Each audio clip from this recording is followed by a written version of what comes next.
man today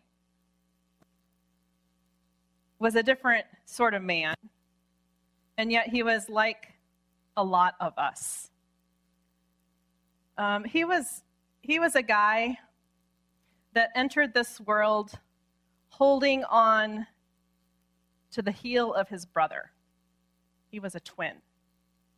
And when he came out of his mother's womb, he was grasping on to the heel of his brother, who was born just a couple seconds, couple minutes before him. And so they named him Jacob, which means one who grasps the heel.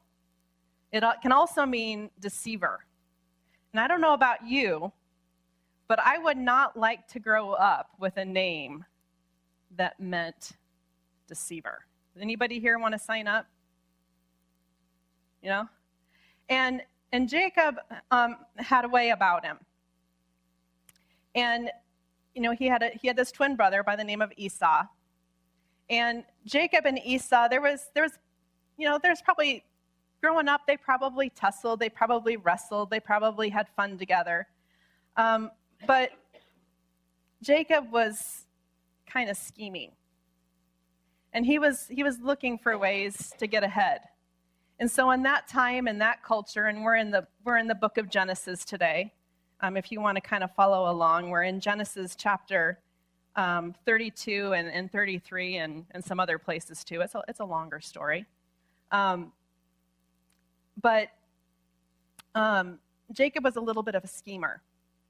And so he was looking for a way to get his father's birthright. And the birthright always would go to the firstborn son, which, you know, he was not. He was not the firstborn son by a couple of minutes. And so one day his brother Esau came and he was famished. He was just completely hungry. He'd been out hunting. And Jacob said, and he said, you know, give me something to eat. And Jacob said, well, if you sell me your birthright, I'll give you something to eat. And Esau said, well, I'm about to die. I'm so hungry. So yeah, go ahead, have it, and give me that soup. So Jacob took Esau's birthright. Later on, you know, probably a couple of years later, Isaac, their father, was getting older. And it wasn't going to be too long before he died.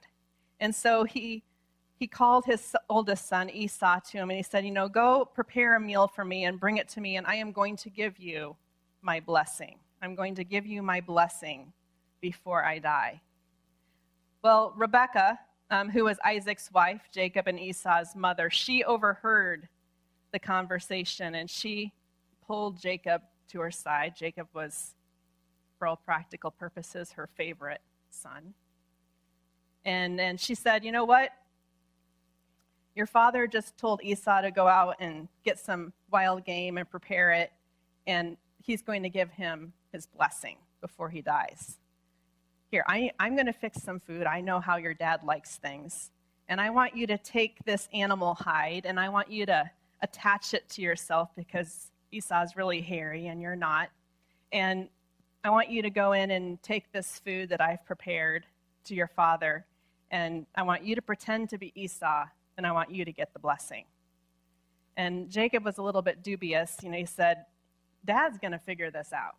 He's going to know that I'm tricking him. And he's going to curse me rather than blessing me. But Rebekah said, you know, trust me, got it together, just do what I say. And so he did it. Well, he's stolen Esau's birthright, and now he steals Esau's blessing. And, you know, a blessing is one of those things that, and it's not something that we can really easily understand, but it was so important in that time. So important. And Esau, so Jacob gets the blessing, goes out, leaves his dad, and then Esau comes in. And you might be wondering, you know, how were they able to pull this out? Well, Isaac's eyes were failing him. He wasn't able to see very well. He's pretty much blind. So he was just, you know, feeling and going by the sound of voices and things like that. And Esau comes in and says, here, you know, here's the food. I've prepared it, Father. Now give me my blessing. And Isaac begins to shake violently. He says, well, who was just in here? And Esau realizes what's happened. He's like, bless me, Father. He's just distraught. Bless me. Bless me. Well, some time goes on, and it's probably pretty icy waters between these two brothers.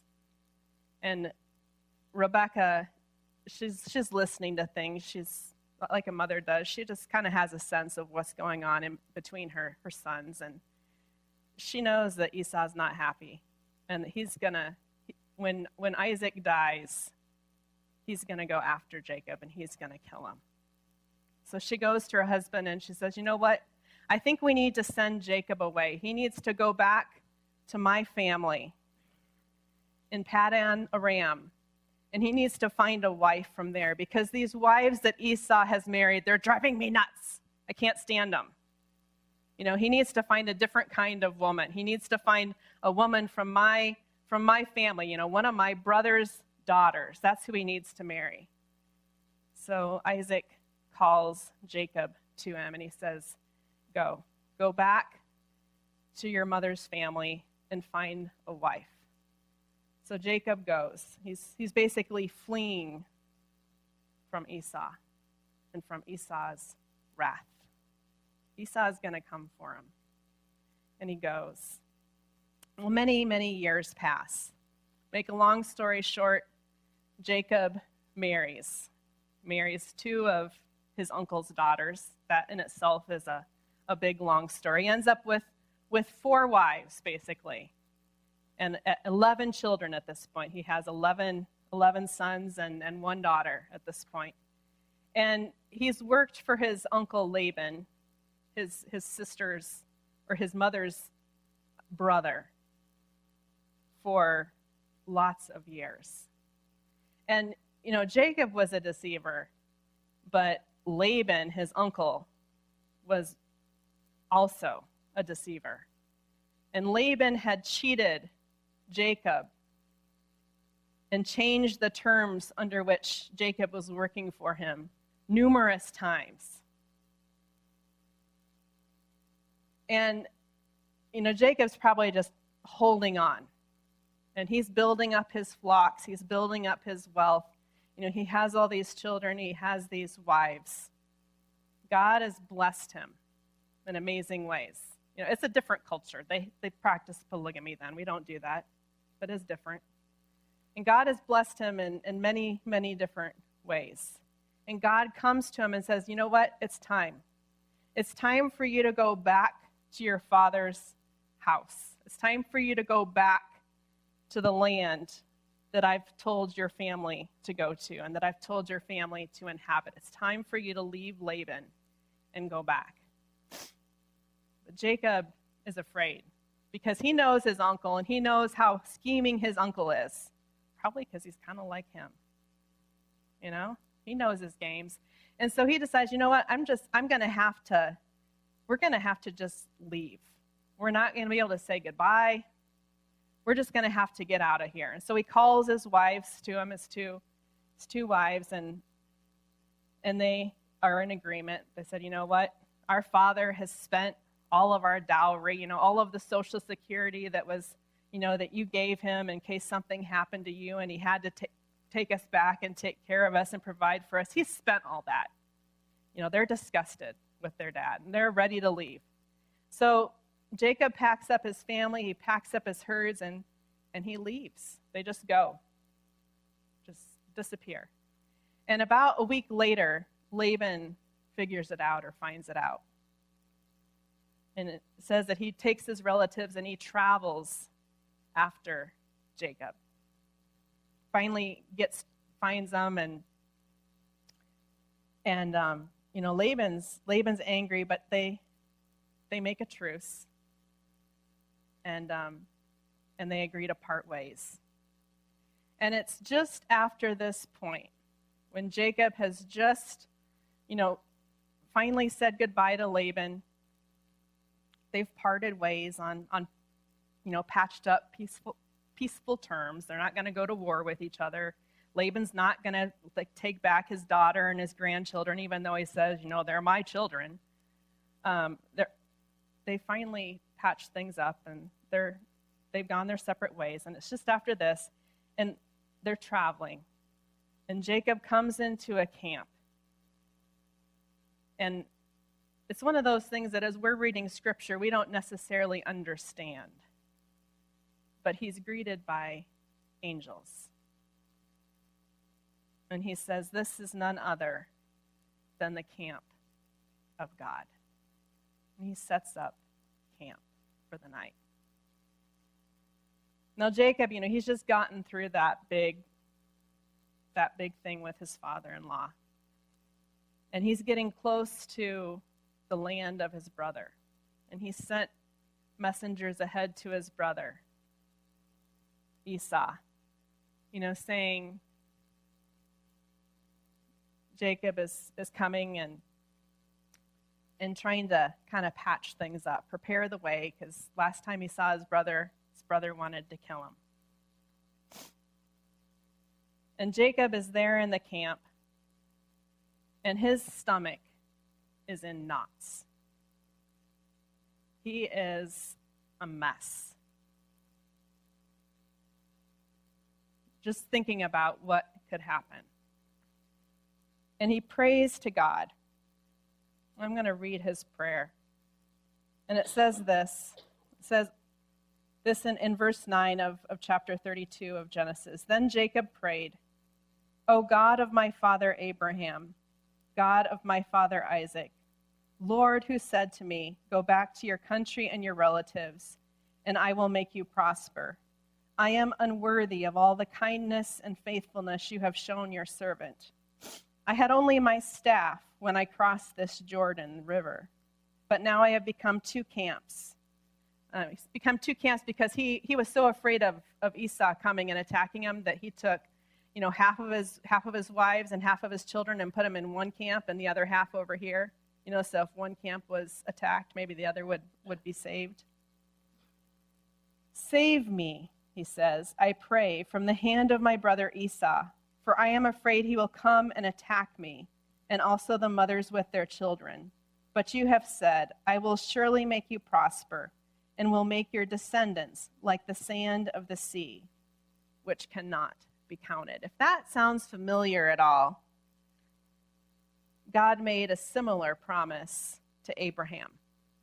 That your descendants will be like the sand of the sea. And here Jacob is, and he has his descendants with him. He's got his children with him. And he's looking at the possibility that, for all he knows, Esau is still ready to kill him. And probably not just kill him, but kill everything and everyone that belongs to him. And he calls to God and he says, you know what? Remember the promise that you made to Abraham, but God made a promise to him too. And when Jacob was on his way, running away from Esau the first time, God had met with him at a place where he stopped. And God made a promise to him and said, you know what? I'm going to bring you back to this place, and your descendants will be like the sand on the seashore. God's saying, you know what, Jacob? Jacob is saying, you know what, God? I remember that promise that you made to me when I was headed the other direction. I remember. And yet here I am in this place, in this camp. And I'm concerned that my children are going to be wiped out. And yet you've said that your descendants will be like the sand on the seashore. Well, he's in that camp, and he has a busy night. That's all I have to say. Because he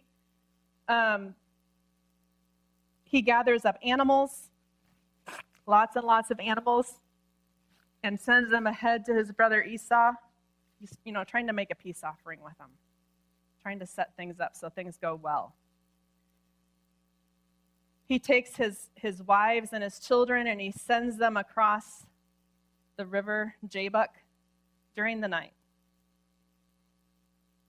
And then he sends all his belongings across And then finally, he's the only one left in the camp. And it says that a man comes and wrestles with him all night long. There is Jacob. After he's done all of this work, after he's sent these flocks ahead, after he's sent his family ahead, gotten them across, there he is in the camp, wrestling with this man all night long. And, just as dawn is breaking and the sky is starting to turn gray, kind of that period when it's just still kind of night, but things are just kind of starting to shift. It says, the man said, "Let me go, for it is daybreak." But Jacob replied, and this is in verse 26 of chapter 32. But Jacob replied, "I will not let you go unless you bless me." The man asked him, "What is your name?" "Jacob," he answered. Remember? What does Jacob mean? Deceiver. Grasper of the heel. Here he is, holding on to this man. And what I didn't tell you right before this, what I didn't read, is as they're wrestling, Jacob's not letting the guy go. The man touches Jacob's hip, and he wrenches it. And yet Jacob's still holding on to him. He's not letting him go. And the guy's like, "Let me go." Can you just see like this, kind of like, I kind of almost picture like this older brother with this younger brother hanging on. He's like, "Let me go." And it's like, "Not unless you bless me." And the man said, "Your name will no longer be Jacob, but Israel, because you have struggled with God and with humans and have overcome." God changes Jacob's name. It's no longer deceiver. It's no longer grasper of the heel. God says, "You know what? No, I see you differently. You're someone who's wrestled or struggled with God and with people, and yet you've overcome." And Jacob said, "Please tell me your name." But he replied, "Why do you ask my name?" Then he blessed him there. Think about it. The other blessings that Jacob had received, he took. They weren't really his. He took them under false pretenses. When his father had blessed him, his father thought he was blessing Isaac. There was one time right before Isaac sent Jacob away where he did bless Jacob as Jacob. So he had that.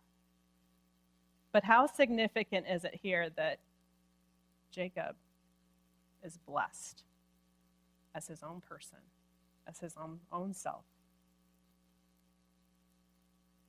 "Why do you ask my name?" he said. Then he blessed him there. And then it says this in verse 30. So Jacob called the place Peniel, saying, "It is because I saw God face to face, and yet my life was spared."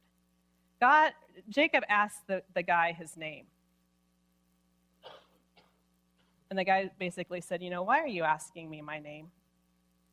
You know who I am. You know who you've been wrestling with all night long. You've been wrestling with God." Jacob recognizes it and says, "You know what? Because I saw God face to face and lived." Well, night is over.